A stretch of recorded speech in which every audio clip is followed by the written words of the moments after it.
Un hecho histórico, dicen algunos, un movimiento estratégico, dicen otros. Lo cierto es que la cumbre del BRICS, realizada en Brasil, es materia de análisis e interpretaciones.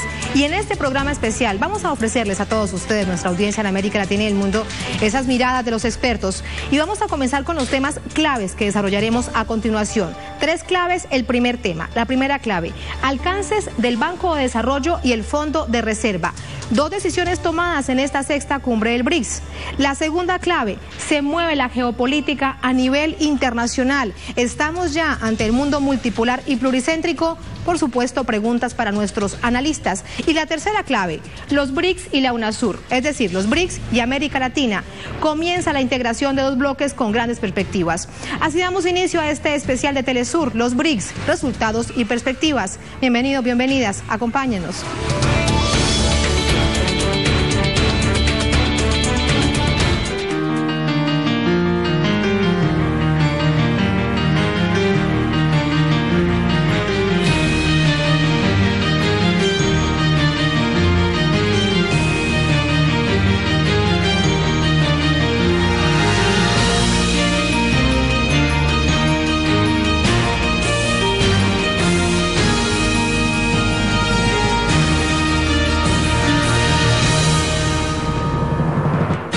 Viene a recoger una bandera que durante décadas se levantó de la constitución de un nuevo orden económico internacional, de una nueva arquitectura financiera. ¿Cuántas veces hemos escuchado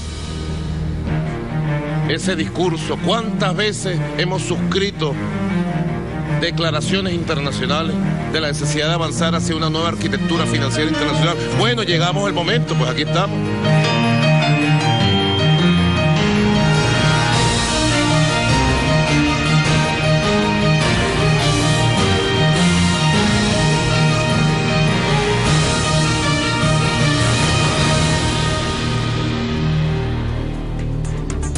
Así está planteado este tema especial de Telesur para todos ustedes, nuestra audiencia en América Latina y el mundo. Y de una vez presentamos a nuestro primer invitado, Alfredo Serrano, analista, economista, articulista, director del Centro Estratégico Latinoamericano de Geopolítica, es español, reside en Buenos Aires, me estaba contando. Alfredo, bienvenido, gracias por estar con nosotros. ¿Qué tal? Buenas tardes, Tatiana.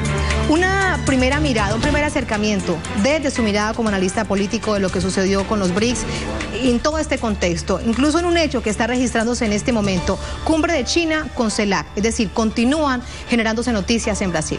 Indudablemente es un hecho histórico que es el resultado de un proceso de transición geoeconómica, geopolítica que se viene dando desde las últimas décadas y que ha sufrido un proceso de aceleración después de esa denominada crisis financiera del 2007, en la cual el resto de países deciden cada vez apresuradamente no depender del epicentro capitalista de esta crisis financiera económica internacional.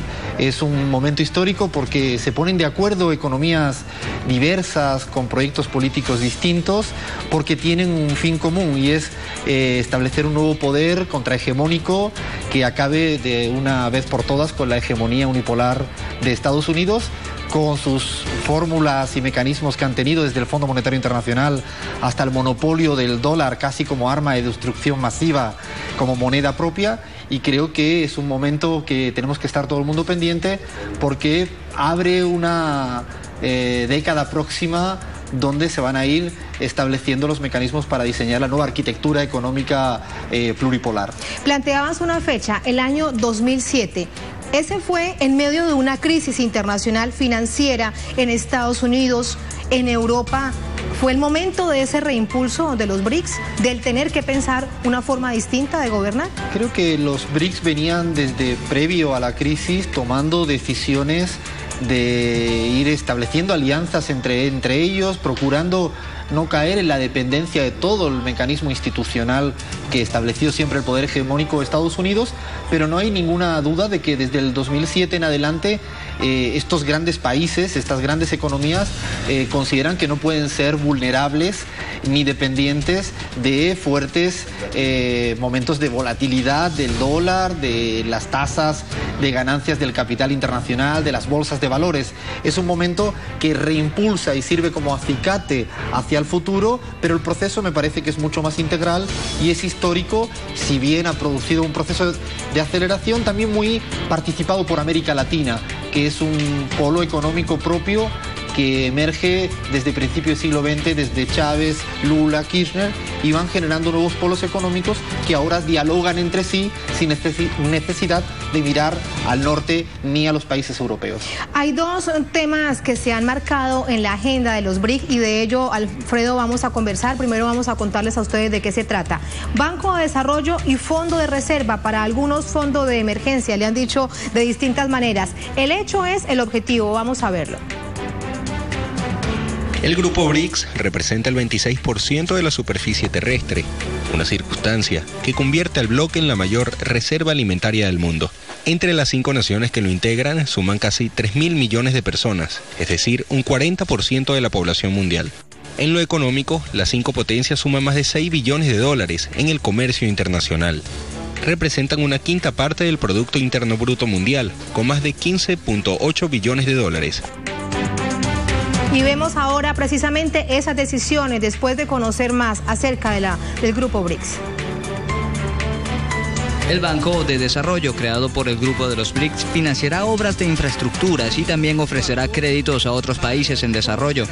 La entidad financiera contará con un capital de 50.000 millones de dólares. El Fondo de Reservas dispondrá de 100.000 millones de dólares para ser utilizados en situaciones de crisis. El dinero será tributado de la siguiente forma. China entregará 41.000 millones, mientras Brasil, Rusia e India abonarán cada uno 18.000 millones y Sudáfrica 5.000 millones de dólares. Dicho fondo constituirá un mecanismo de defensa y apoyo a las naciones miembros del bloque que presenten desequilibrios o contingencias financieras.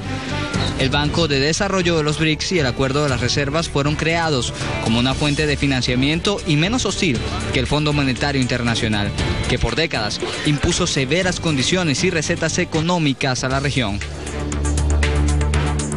Alfredo, centrémonos en el tema del Banco de Desarrollo. ¿Cuál puede ser el impacto? ¿Hasta dónde podrá llegar? ¿De qué manera podrá pensarse en sus alcances?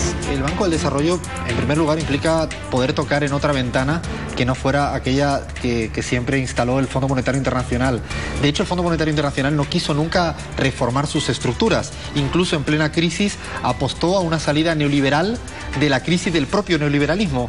Quiso seguir con sus propias políticas. El Fondo de Desarrollo permite justamente que acudan otros países sin condicionamientos en términos de endeudamiento social, que es lo que ha hecho siempre el Fondo Monetario Internacional, igual que el Banco Mundial o el Banco Interamericano de Desarrollo. El Banco de Desarrollo nuevo creado en el seno de los BRICS además permite tener mecanismos de garantías para cualquier tipo de ataques especulativos. Es importante que entre el Banco del Desarrollo y el Fondo de Reserva estén siempre ahí para poder ayudar a cualquier país que no necesite acudir a un sacudón especulativo mundial, teniendo que sacar reservas de su propio banco central y generar un tipo de cambio no convergente con los objetivos de una política de desarrollo soberano. Esas son grandes ventajas. Vamos a los ejemplos concretos. El primero de ellos, el Banco del BRICS, ¿le pueden prestar a cualquier nación del mundo que realmente lo requiera? Es un banco que está establecido para sus propios integrantes, pero también para cualquier tipo de país que considere que puede acudir a financiaciones para mecanismos de desarrollo en una dirección absolutamente distinta de esos condicionamientos macroeconómicos, porque pueden darse para proyectos microeconómicos, energéticos, tecnológicos, de cambio de matriz productiva, y es importante verdaderamente evitar la gran dependencia de la hegemonía, tocando, insisto, en otro tipo de puertas. Y nos planteabas lo que ha hecho históricamente el Fondo Monetario Internacional. Veremos que ese ya no será el escenario, es decir, te presto dinero, pero tienes que reformar tu estructura, tienes que disminuir tu Estado, debes asumir políticas que son las que yo te estoy imponiendo. ¿Eso no lo veremos en el Banco de Desarrollo? Esto me parece que es el primer paso para un punto final del consenso de Washington. Y este nuevo casi consenso de fortaleza, me atrevería a decir, por haber sido la cumbre en Brasil allá, es clave en tanto que cualquiera de los países pueden tener mecanismos financieros frente a una restricción externa importante que está asolando a buena parte de los países de la región y del mundo por la contracción del comercio mundial.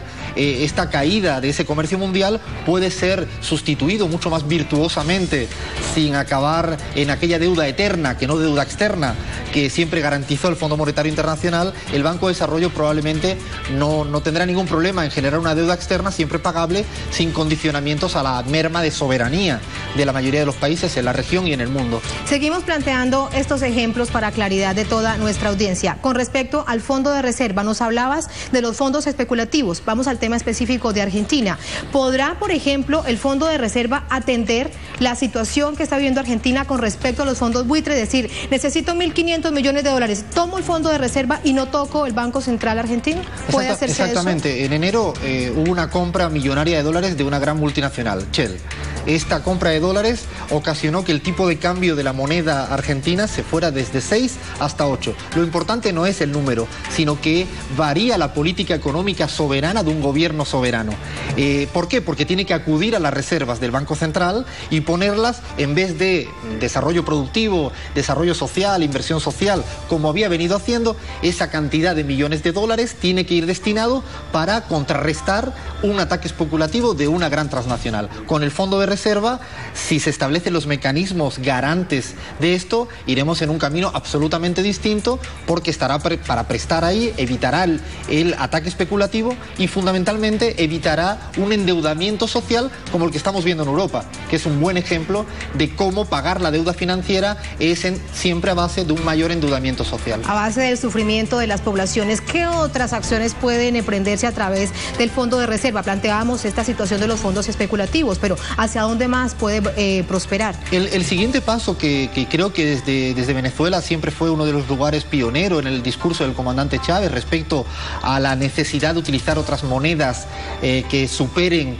esa hegemonía del dólar. Creo que el establecimiento de este fondo de reserva es un primer paso para ir poco a poco estableciendo una cesta de canastas, una cesta de monedas diferentes en los cuales, ¿por qué hay que tener una transacción comercial entre Venezuela y Brasil pasando por el dólar si tienen monedas absolutamente diferentes? O entre Colombia y Venezuela por el comercio intrarregional tan potente que tienen. Es decir, podrían ser de moneda local a moneda local, sin necesidad de pasar por el dólar, algo como lo ya está planteándolo Rusia y China. Como se planteó en el Sucre, que es una moneda inicial, como lo hacen ya Rusia-China, Rusia-Japón, como en UNASUR se estableció hace unos años de plantear transacciones comerciales que no dependan del dólar e incluso, y esto es otro dato interesante, que muchos países ya no tengan que tener la obsesión de acumular reservas en dólares, porque el dólar solo te vale siempre y cuando la moneda sea necesaria. ¿Por qué obsesionarse con seguir acumulando dólares en reservas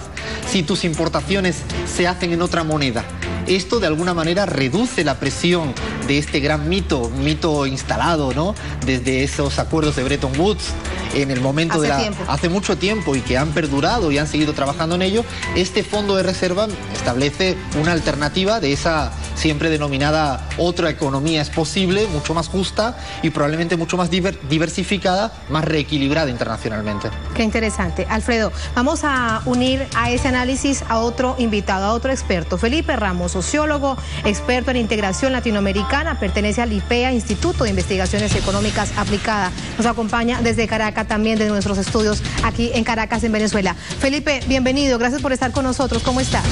Muy buenas tardes, gracias por la invitación y buenas tardes a toda Latinoamérica. Gracias. Felipe, después de la presentación nos vamos a ir a una pausa muy breve, pero al regreso queda sin duda un tema planteado que es, Alfredo, también con lo que venimos. Vamos a hablar de esa geopolítica mundial, cómo se está reorganizando, qué quiere decir cuando los expertos y los políticos y los presidentes, incluso el comandante Chávez, hablaban del mundo multipolar y pluricéntrico, así que bienvenidos, ya venimos con ese tema. A ustedes los invitamos para que sigan con nosotros. Vamos a irnos a esa pausa, pero sin duda con las voces protagonistas de lo que ha sucedido allí en la cumbre del BRICS. Al regreso nos centramos precisamente sobre ese tema. ¿Qué es el mundo multipolar? ¿Cómo podríamos significar lo que dicen los expertos cuando están hablando de la nueva arquitectura financiera mundial? Ya venimos, sigan con nosotros.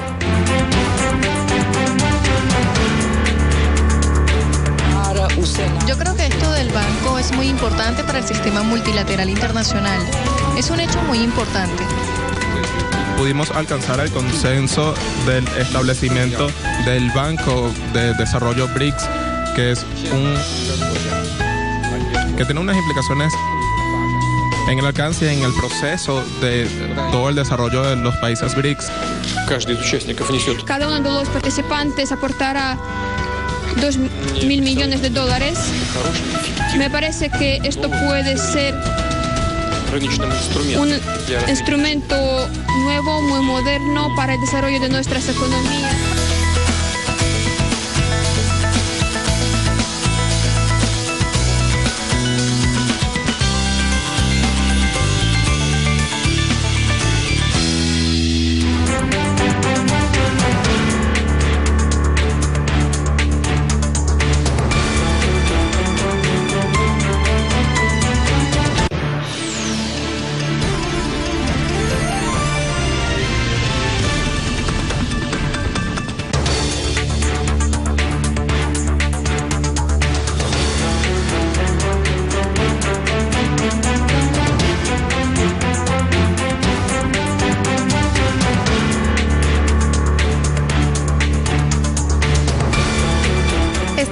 En este especial de Telesur Noticias, la cumbre de los BRICS, resultados y perspectivas. Sin duda, también aquí en este especial de Telesur estamos atentos a esta noticia que avanza, que está en desarrollo, y en cualquier momento les tenemos más información. De nuevo quiero compartirles quiénes son nuestros entrevistados. Alfredo Serrano nos acompaña en nuestros estudios en Caracas, en Venezuela. Alfredo, seguimos conversando sobre estos temas. En otro estudio de Telesur está Felipe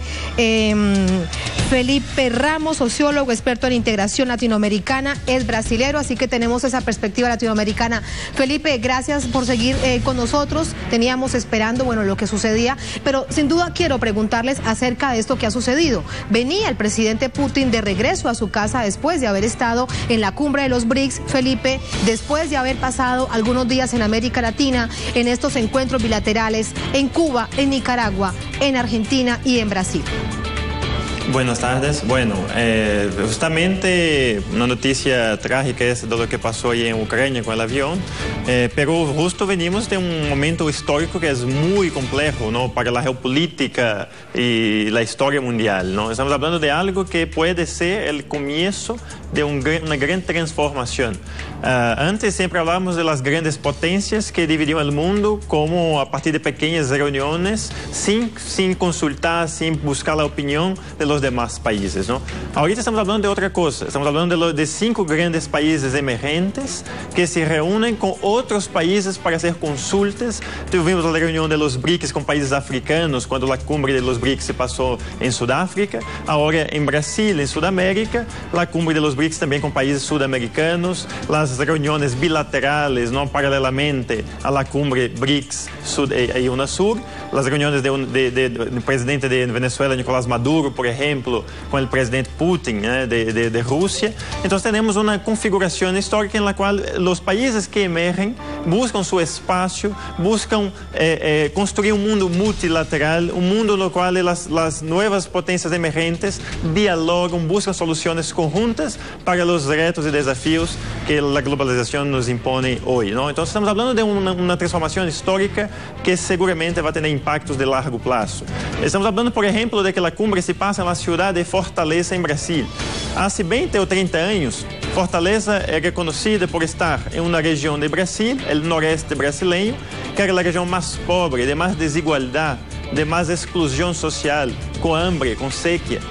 Ahora estamos hablando de un nuevo Brasil, un Brasil con una clase emergente de trabajadores que ahora pueden tener acceso a productos que antes no tenían, ¿no? Estamos hablando de inclusión social, estamos hablando de nuevos derechos, de gobiernos que defienden la importancia del Estado para la inducción del desarrollo y la superación del neoliberalismo, de articulaciones sur-sur, de nuevos arreglos de cooperación. Entonces estamos hablando de un nuevo Brasil, de una nueva Rusia, nueva China, una nueva India, nueva Sudáfrica y junto con eso, claro, un nuevo mundo que va a emergir y con posibles conflictos, ¿no? Entonces se pueden pasar cosas como ese accidente que hasta ahora es un accidente y que vamos a ver más a partir de las investigaciones de lo que ha pasado con ese avión, por ejemplo, en Ucrania, ¿no? Si eso ya es o no una respuesta, una provocación de quién podría ser, ¿no? Entonces, claro que hay posibles resistencias, porque cuando el mundo empieza a cambiar, las grandes potencias incluso intentan fingir que no está pasando nada en Brasil. La propia prensa de derecha en Brasil ha tratado de decir que la cumbre no es importante, que Brasil salió perdiendo porque la sede del banco no es en Brasil, sino que en China. Pero no es ese el punto principal. El punto principal es un tema logístico. Que estamos hablando de un nuevo arreglo económico, nuevas transformaciones que van emergiendo, y estamos hablando de una lógica de cooperación. La sede del banco puede ser en China, pero tenemos ahí un presidente que es de India, tenemos un director que es brasileiro, y eso va a cambiar y todos van a estar ahí compartiendo el poder dentro de esa nueva regla financiera. Matrices económicas, Felipe, Alfredo, que se van intentando posicionar. ¿Qué importa dónde sea el banco? El hecho es que existe, está creado y funcionará, ya lo planteábamos, para quien realmente lo necesite, por supuesto, entre esos miembros del BRICS y otras naciones. Con el tema específico de lo que está sucediendo en este momento, ¿qué implicaciones ves ya desde ese análisis de la economía política de lo que pueda suceder? Justamente, sin saber si es un accidente o no es un accidente, lo que sí ha habido una repercusión política internacional de la predominancia de Rusia en América Latina. La apuesta en este momento de Putin hacia América Latina en estos últimos años, conectado con la respuesta que ha dado de sanciones desde los Estados Unidos, unas amenazas no creíbles desde Europa hacia Rusia, hace que Rusia se haya también reposicionado internacionalmente, a sabiendas que China ya tenía mucho ganado en su relación bilateral con toda América Latina, y creo que Rusia ha detectado que en este juego de ajedrez mundial es fundamental tener una relación mucho más aceitada y engrasada con una región tan emergente y tan fuerte como es América Latina, con el pivote Brasil, pero sin olvidar las reuniones bilaterales que ha tenido Putin con Argentina, con el presidente Maduro y con tantos otros, y la repercusión política solo se hace notar si uno observa cómo los medios de comunicación han tratado la presencia del presidente ruso en suelo latinoamericano. Incluso para algunos medios de comunicación fue invisible. Por ejemplo, en Argentina poco se habló desde la perspectiva de los medios de comunicación privados. Hemos preparado para ustedes esta pieza. ¿Qué temas estratégicos unen a los BRICS? Vamos a hablar de esa geopolítica, del potencial de estas naciones cuyas economías son motores en crecimiento. El grupo BRICS, conformado por Brasil, Sudáfrica, Rusia, China e India, se distribuye geográficamente entre los continentes de América, África y Asia. Entre sus países se desarrolla el 15% del comercio mundial y sus poblaciones representan el 45% de la fuerza laboral global. Un dato clave que evidencia el crecimiento de una dinámica económica entre aliados respetuosos y por lo tanto una muestra de independencia respecto a los centros de poder tradicionales. Seguimos conociendo miradas, distintas perspectivas desde distintas partes de América Latina. Una de ellas es de Gladys Hernández, investigadora del Centro de Investigaciones de la Economía Mundial, CIE, nos acompaña desde La Habana, en Cuba. Gladys, profesora, bienvenida, ¿cómo está? ¿Cómo está? ¿Cómo está, Tatiana? Gracias por estar con nosotros y también por esperarnos atentos a esta noticia que está avanzando lamentablemente con respecto a ese accidente de Malaysia Airlines en Ucrania. Y con el tema que nos ocupa en este asunto, veíamos que une a estas economías emergentes. Para algunos, como Alfredo, hablan de economías emergidas ya. Para usted, ¿qué las distancia? Las distancias, pues las mismas contradicciones históricas que han estado presentes en su desarrollo y que afortunadamente con esta nueva propuesta de desarrollo del sistema BRICS propiamente pues tienden a solucionarse. Es importante saber que estas economías estaban muy alejadas, no tenían esa relación tan estrecha desde el punto de vista histórico o económico.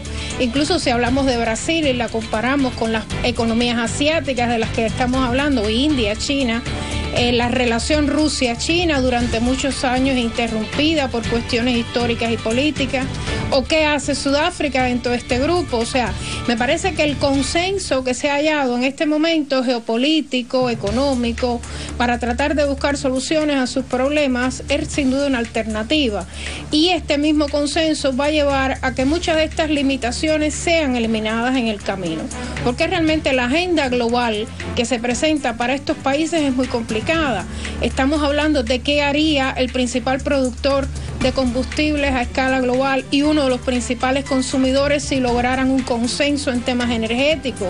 ¿Qué pudiera pasar, como señalaba nuestro colega con anterioridad, si se lograse un banco donde las reservas internacionales pudieran concurrir en una canasta de monedas y con un 15% de la participación del comercio internacional, estos países pudieran dictar determinadas políticas que no fueran las tradicionales? ¿Qué sucedería si con incidentes como este, que algunas potencias se arrogan el derecho de dictaminar sobre la política y la historia mundial, y si en ese contexto se estableciera un consenso realmente del no intervencionismo o de la reducción de determinadas políticas armamentistas? Me parece que estos 5 países están llamados a tener una participación muy activa en esos debates globales que afectan a la humanidad. Y sin dudas, este paso que se ha dado en el caso de la creación de un nuevo Banco de Desarrollo, hasta el nombre es diferente. El debate planteaba que puede ser un Banco de los BRICS. No es un Banco de los BRICS, es un banco de desarrollo para todo el mundo subdesarrollado. Este nuevo consenso puede crear alternativas muy importantes para el desarrollo del sur. Y en este tema de la integración, Felipe, quiero preguntarle acerca de esos conceptos que planteaba desde hace muchos años el comandante Hugo Chávez. Los escuchábamos desde América Latina en voz del presidente de Venezuela, el comandante Chávez. La multipolaridad, el mundo pluripolar, ¿eso qué significa? En términos concretos, hoy en día incluso podríamos decir que es lo que ya estamos viendo. ¿Estamos ante un mundo multipolar, Felipe? Viendo la potencia estadounidense, pero podemos hoy haber una cumbre como la de la CELAC con todos los países de Latinoamérica y del Caribe, sin la presencia, por ejemplo, de Estados Unidos y Canadá. Antes éramos tutelados por Estados Unidos o tutelados por España con la cumbre iberoamericana. Estas cumbres hoy ya no tienen mucho más sentido. Ahí emergen otras cumbres, como la cumbre de la CELAC. También los diálogos sur-sur, ¿no? El IBAS, India, Brasil, Sudáfrica, los BRICS, con mecanismos no solamente de concertación política y de diálogo, sino que mecanismos concretos, como ahora el lanzamiento del Banco de Desarrollo de los BRICS y también del mecanismo financiero de ayuda mutua entre los países, ¿no? En caso de crisis financiera. Entonces, aunque países potencias hegemónicas tradicionales deseen ignorar lo que está pasando, los cambios van a pasar. Independiente de las voluntades de líderes individuales, de fuerzas políticas del retraso, los cambios van pasando en el mundo, ¿no? Y seguramente la prensa que hoy ignora o intenta ignorar lo que está pasando, en un segundo momento va a tener que reportar los cambios históricos que han pasado, por ejemplo, en esa cumbre de Fortaleza, en una ciudad del sur global y en una ciudad que ya fue símbolo de pobreza y ahora es símbolo del mundo que emerge, un mundo multipolar. Ese es parte del significado del hecho de haberse realizado esta cumbre de los BRICS allí en esa ciudad del gigante suramericano. Vamos a propósito del presidente Chávez, del comandante de la Revolución Bolivariana, a recordar esas palabras que en tantos momentos se las planteaba. Hemos escogido una para recordarla. Destacaba la importancia del multilateralismo en el año 2012 y lo hacía durante un encuentro bilateral con el presidente de Rusia, Vladimir Putin. Fíjense lo que dijo Putin, nuestro ilustre visitante. Lo leo. Hace 2 decenios todavía, el mundo estaba escindido en lo ideológico y lo económico. Su seguridad se garantizaba por los inmensos potenciales estratégicos de 2 superpotencias. La confrontación global desplazaba a la periferia de las relaciones internacionales y la agenda acuciantes problemas económicos y sociales. Igual que sucede en toda guerra, la llamada Guerra Fría nos dejó sus minas sin explotar. Figuradamente dicho, me refiero a los criterios ideológicos estereotipados, la política de doble rasero y otros clichés de la mentalidad de la época de bloques. El mundo unipolar que se proponía establecer después de terminada la Guerra Fría tampoco se hizo realidad, sentenciaba Vladimir Putin en 2007, allá en Múnich. Afortunadamente, tenía razón, afortunadamente tiene razón. Y afortunadamente tendrá razón y tendremos siempre razón los que hemos luchado siempre por ese equilibrio. Porque termine el fin de los imperios y se levante el verdadero mundo nuevo. Vamos ahora a recordar también palabras del presidente Hugo Chávez. Fue en el 2009. Allí compartía uno de sus proyectos financieros de alcance internacional. Lo decía en Qatar, al asistir a la cumbre de América Latina y de países árabes. Es momento de darle forma a algunas ideas que nosotros venimos, planteando desde hace varios años y que mucha gente las miraba. Algo así como dijo la secretaria de Estado de los Estados Unidos. Creo que dijo que discutir con Chávez era algo como infantil. Cada día se me parece más a Condoleezza Rice, la actual secretaria de Estado, ¿no? Pero bueno, ideas que tenemos años planteando. Algunos las minimizan o las han minimizado, o las consideran eso, algo infantil, utópica, o locuras de madrugada. No, son propuestas para el mundo nuevo. El imperio del dólar. Mira, el mundo es víctima del imperio del dólar entre tantos. Un día me dijo Fidel Castro, Chávez, mira, Estados Unidos ha comprado medio mundo con puros papeles. Papeles que no tienen sustentación económica. Pues llegó la hora. Nosotros, pues yo te lo voy a adelantar. Tú que me preguntabas. Una propuesta, lo voy a complacer. Y él también, ustedes dos. Nosotros tenemos la idea. Y por primera vez la voy a comentar en público. De una moneda internacional. Que a mí me emociona la sola idea. El petro. Petromoneda. Bueno, que se fundamente sobre todo en las grandes reservas de petróleo que tenemos algunos países del mundo. Escuchando al comandante Chávez, Alfredo Serrano me estaba contando que está finalizando un libro acerca del pensamiento económico del comandante y traía a colación esta perspectiva, esta forma de reflexionar del presidente Chávez. ¿Allí usted qué escribe? Es que justamente Chávez ha logrado construir un sentido común de época a nivel internacional. Ha logrado justamente, como decía previamente la compañera, poner de acuerdo a muchas economías distintas, a muchos países distintos en un punto de acuerdo clave. Y uno de los acuerdos y la gran habilidad de Chávez era que capaz de leer a Bolívar junto al gran economista Keynes, pero en el siglo XXI. Tenía esa habilidad para hilvanar la historia, trayéndola siempre al presente en términos prospectivos, con una lectura casi que uno pareciera que utiliza palabras del bolivarianismo con lo que Keynes ya decía de esa canasta de monedas básicas en un momento determinado. Por eso creo que siempre tenemos que tener muy claro cuál es la mirada prospectiva de Chávez, porque esto no podríamos entenderlo sin su marco de pensamiento tan bolivariano en ese sentido común de época. Y en términos concretos de situaciones que ya se están registrando, una de las cosas sobre las que quiero preguntarle a la profesora Gladys desde La Habana, ¿cuándo veremos que comenzará a desplazarse este tipo de economía con monedas propias al dólar, profesora? Bueno, realmente eso es un proceso largo, histórico, y a veces pasa, como decimos acá, subverticiamente, porque realmente China, utilizando cada vez más su yuan, ha pasado a internacionalizar esta moneda, ha permitido que su comercio fluya en esta moneda con diferentes países.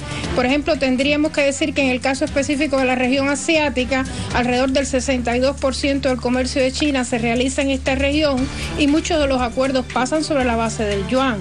Pero cuando hablamos de una moneda que sustituye al dólar, estamos hablando de una moneda que tendría que sustituir a aquella que hoy detenta más del 80% de las reservas internacionales. Estamos hablando de un proceso que lleva tiempo, que lleva consolidación. Y los primeros pasos pueden estar dados precisamente en la generación de mecanismos financieros como los que estamos observando. Coincido plenamente con los colegas que hablaron anteriormente en el sentido y la importancia que tiene desde el punto de vista estratégico el haber creado un banco que permita un nuevo tipo de desarrollo, de ahí su nombre, que permita con aproximadamente 50.000 millones de dólares la posibilidad de que otros países también se incrementen su participación en este banco hasta alcanzar los 100.000 millones de dólares. En este contexto participarían diferentes países y de ahí también se podrían obtener préstamos para desarrollar la infraestructura. Con esa consolidación o con un fenómeno como la creación de un acuerdo de reservas de contingencia o como hemos visto, este fondo de reservas, pues se está permitiendo también hacer frente a las fluctuaciones financieras internacionales. Y uno de los ejemplos más relevantes en este sentido puede ser el hecho de que las políticas financieras y monetarias que adoptan los Estados Unidos con su flexibilización cuantitativa afectan notablemente a las monedas de estos 5 países. Desestabilizan totalmente su sistema financiero, se producen devaluaciones cruentas o incluso los países tienen que someter a sus finanzas internacionales a un proceso de incremento de sus tasas de interés. Esto es muy negativo. Por tanto, la concertación en el sentido de establecer una reserva estratégica para hacer frente a estos diferentes problemas financieros es muy importante. Y a partir de ahí se puede generar entonces otro tipo de mecanismo, como el crear una canasta de moneda, ir a una reserva internacional que permita garantizar el comercio o la cooperación, la ayuda para el desarrollo. Y en este sentido estaríamos hablando de una pequeña semilla que puede llegar a crear un potencial mayor. En la misma medida, en primer lugar, que estos países logren solucionar todos los desequilibrios que poseen, porque no son economías que no tienen problemas, y en segundo lugar, en la misma medida que logren sumar a su propósito a otras economías también subdesarrolladas. Son dos pasos estratégicos que me parecen importantes en este sentido. Y la profesora Gladys ha planteado un tema sobre el que también hemos preparado una pieza, sin duda, para analizarlo. ¿Cómo comenzar a plantearse tratados de libre comercio versus acuerdos de complementariedad en estas nuevas integraciones, en estos bloques, UNASUR, los BRICS, CELAC? Bueno, vamos a verlo. En teoría, los tratados de libre comercio son fundamentalmente acuerdos que flexibilizan las normas comerciales entre los países firmantes con el objetivo de incrementar el intercambio y las ganancias de sectores empresariales. La crítica principal a este modelo de comercio internacional es que no consideran las desigualdades entre los países que los adquieren, tampoco estiman costos sociales ni bienestar de los pueblos. Como prueba de ello, el presidente de Ecuador, Rafael Correa, afirmó en 2013 que un TLC entre su país y Estados Unidos podría masacrar la producción ecuatoriana, porque las empresas del Ecuador no podrían competir con los productos estadounidenses subsidiados gracias al TLC. Antes de los TLC, la política económica de Estados Unidos para América Latina se llamaba ALCA, un mecanismo que pasó al olvido gracias a los presidentes Hugo Chávez y Néstor Kirchner. ALCA, ALCA, al carajo. ¿Quién enterró al ALCA? Los pueblos de América enterramos al ALCA. Hoy, aquí en Mar del Plata, en América Latina surge la complementariedad como alternativa de progreso económico y social, consistente en que la fortaleza de unos países sea complementaria a las debilidades de otros.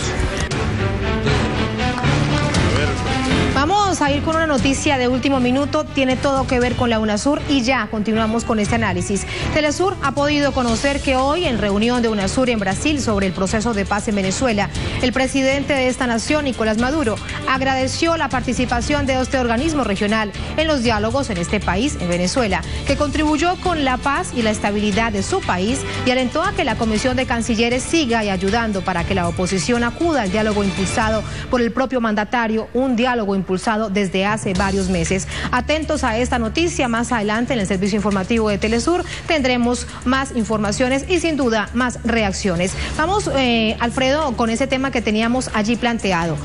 TLC, después pequeños ALCAs y lo que ha planteado los gobiernos progresistas, acuerdos de complementariedad. ¿Cómo vislumbra usted lo que pueden ser en estos términos de integración BRICS, UNASUR, China, América Latina, este tipo de acuerdos? Creo que el momento hacia adelante con este viento a favor del cambio geoeconómico es para utilizarlo y no acabar siendo fagocitados por también 5 grandes potencias económicas visto desde América Latina. Quiero decirlo de manera muy sencilla, sería latinoamericanizar la relación con los BRICS, no perder el verdadero rumbo estratégico de la región latinoamericana para ser más soberana y para que estos mecanismos de complementariedad desde lo financiero, lo comercial y lo productivo no estén anclados solo en un pivote nuevo que es los BRICS. Creo que es importante conciliar lo uno con lo otro, fundamentalmente porque hacia adelante esta relación BRICS-UNASUR o BRICS-CELAC deben de resolver problemas sobre todo de una gran complementariedad productiva. El neoliberalismo nos impuso que la producción ya se hace en una fábrica mundo. Son las transnacionales que utilizan y deslocalizan para apropiarse de todo el valor agregado. Sin embargo, en este nuevo momento, esta articulación entre un bloque y otro debe buscar mecanismos de complementariedad productiva de tal manera que el valor agregado no se vaya solo para China o para Rusia, sino que se distribuya equitativamente entre los diferentes países de la región. Así será cuando verdaderamente podamos hablar de una complementariedad mucho más equitativa en términos productivos y podríamos ir cambiando un patrón de acumulación capitalista mundial, fundamentalmente pensando en los pueblos de América Latina. Estamos a punto de finalizar este programa, nos quedan solo unos minutos, pero quiero dejar planteado los desafíos y lo que significa para América Latina estos nuevos proyectos, estos nuevos retos. Vamos primero, para darle paso a ese tema de América Latina, con la reflexión de nuestros invitados, con lo que decían los protagonistas, los presidentes latinoamericanos. El principal reto de América Latina es garantizar la igualdad de derechos y beneficios a todos sus ciudadanos. También debe garantizar el buen uso y rendimiento de sus recursos naturales. Tanto América Latina como el Caribe poseen diversidad de suelos, recursos hídricos y una amplia gama de especies biológicas. En materia financiera, la consolidación del Banco del Sur fortalecerá la integración y podrá financiar proyectos para reducir asimetrías y promover la distribución equitativa de las inversiones. Asimismo, América Latina y el Caribe debe garantizar la continuidad y expansión de los acuerdos de complementariedad y cooperación económica, impulsando la generación de productos y servicios. Bueno, esos son los retos y brevemente a los tres quiero pedirles una reflexión con respecto a la mirada de Sudamérica, la nuestra mirada. Profesora, comienzo con usted para despedir muy brevemente esta reflexión que quede en términos de desafío para nuestra región. América Latina sin duda capitalizó esta relación previa con los BRICS desde que estalló la crisis actual, aproximadamente 2007-2008. La capitalizó a partir de las exportaciones de materias primas, etc. Ahora el momento es diferente y tiene que capitalizar la posibilidad de incrementar las exportaciones de mayor valor agregado. Yo coincido con el colega. Es importantísimo y ese es su reto mayor, porque estas economías también necesitan de las manufacturas latinoamericanas, del desarrollo científico y tecnológico que hay en nuestros países, pero media, lógicamente, una posibilidad y una historia de desconocimiento que tenemos que vencer. Y para ello la ciencia y la tecnología tenemos que ponerla en servicio de esa propuesta. Muchas gracias. Profesora Gladys, de una vez la despido. Mil gracias por estar con nosotros. Felipe, quiero conocer también esa mirada desde Brasil. Ese establecimiento del ganar-ganar desde la soberanía de América Latina, ¿cómo lo ve usted? Bueno, el gran reto es justamente evitar la reproducción de relaciones asimétricas entre los estados y entre los países, las economías y los pueblos, ¿no? Entonces, tenemos economías, claro, la economía china, la economía india son mucho más grandes, por ejemplo, que la economía de Sudáfrica. Pero por eso es muy importante que el nuevo Banco de Desarrollo está siendo establecido con cuotas iguales entre los países, justamente para evitar un poder más grande que la coordinación de un poder más fuerte sobre los demás. Entonces eso es muy importante, ¿no? Hacer hincapié en relaciones simétricas, en relaciones iguales, de cooperación. Ese que es el ganar-ganar. Por eso esos nuevos arreglos van siendo establecidos poco a poco con el cuidado de considerar las diferencias entre los países, sus desigualdades estructurales para crear la posibilidad de la convergencia estructural entre los países. Ese es el gran reto, hacer hincapié en la igualdad y relaciones simétricas iguales entre los estados, las economías y los pueblos. Gracias, Felipe, por ese tiempo para Telesur. También lo despido. Alfredo, cierro con usted su reflexión. Incluso durante las últimas horas escribías un artículo con reflexiones precisamente que llevaban hacia ese aspecto. ¿Cómo no perder nuestra soberanía? ¿Cómo seguirnos mirando con los logros que hemos tenido en estos últimos años? Creo que lo fundamental es no perder la inserción bolivariana en el mundo, que puede ir de la mano de una inserción brixiana, si cabe el término, pero nunca brixiana. Que sea brixiana, pero que no sea sustituida la que América Latina decidió en esa relación con el mundo, con otros bloques, solo por un canal a través de los BRICS. En eso yo creo que están retos hacia futuros. El Banco del Desarrollo es muy importante, pero siempre de la mano del Banco del Sur, que es un proyecto regional emancipatorio. ¿Usted no cree, brevemente, me estoy robando unos tiempos más para la producción, pero es necesario preguntarlo, que no competirán Banco de Desarrollo, banco, no quieren decir de los BRICS, pero Banco de Desarrollo que ha creado los BRICS con el Banco del Sur que crea la UNASUR? No deben competir. En el momento que empiecen a competir, el Banco del Desarrollo es tan grande que se lo puede comer y acabaremos en un nuevo coloniaje, cuestión que no quiere ningún país de América Latina y que no podríamos caer en esa tentación. Es por eso que hay que buscar cómo compatibilizar Banco del Sur y Banco del Desarrollo, o incluso algunas grandes empresas extranjeras, brasileras o chinas, con nuestras gran nacionales. Estos acuerdos de alianzas de empresas públicas, desde PDVSA, Petrobras, YPF y tantas otras, no podemos perder de vista el papel protagónico, estratégico de nuestros recursos naturales. Siempre que haya integración, estamos de acuerdo, pero nunca que volvamos a reproducir, como decía previamente el colega, un mecanismo de acumulación capitalista mundial, que ya sabemos cuáles son los resultados históricos de los mismos. No revivir la historia. Exactamente. Alfredo, gracias por ese tiempo para Telesur. Muchísimas gracias a vosotros. Bien. Y a ustedes, como siempre, gracias por estar con nosotros en los espacios que abre Telesur para debatir de distintísimos temas. En esta oportunidad, la cumbre de los BRICS. Hemos hablado de las soluciones, de las decisiones que han tomado y también de las perspectivas. Un placer estar con ustedes. Sigan con nosotros.